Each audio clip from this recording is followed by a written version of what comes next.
Headlines brought to you by Chitale बंधू।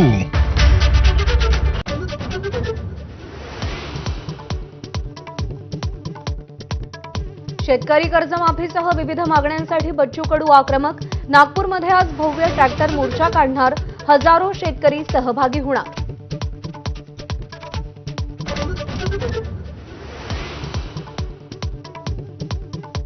बच्चू कडूंच्या आंदोलनाची सरकारकडून गंभीर दखल। मुख्यमंत्री फडणवीसांनी बैठक बोलावली, शेतकरी प्रश्नावर चर्चा होणार। बैठकीला जाणार नाही कडूंची माझाला एक्सक्लुझिव्ह माहिती।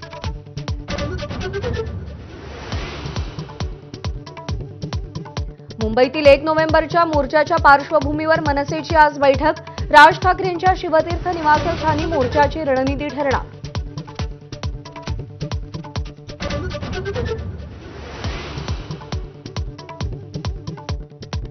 बीडमधील डॉक्टर महिलेची हत्या झाल्याचा कुटुंबियांचा आरोप। एसआयटी मार्फत चौकशी करण्याची मागणी, तर महिला डॉक्टर आत्महत्या प्रकरणी आज वडवणी बंदची हाक।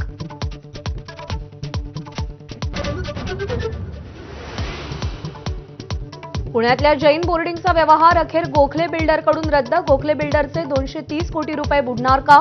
धर्मादाय आयुक्तांच्या निर्णयाकडे लक्ष। जैन मुनी मात्र आंदोलनावर ठाम।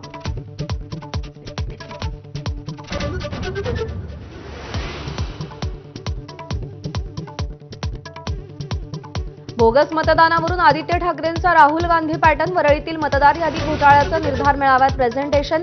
19,000 नावं संशयाच्या भोवऱ्यात असल्याचा आरोप।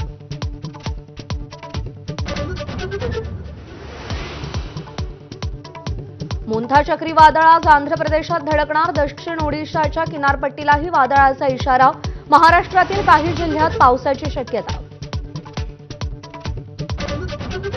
क्रिकेटपटू श्रेयस अय्यर आयसीयूतून बाहेर, गंभीर दुखापतीनंतर प्रकृती स्थिर। सिडनीतील सामन्यात झेल घेताना दुखापत होऊन अंतर्गत रक्तस्राव झाला होता।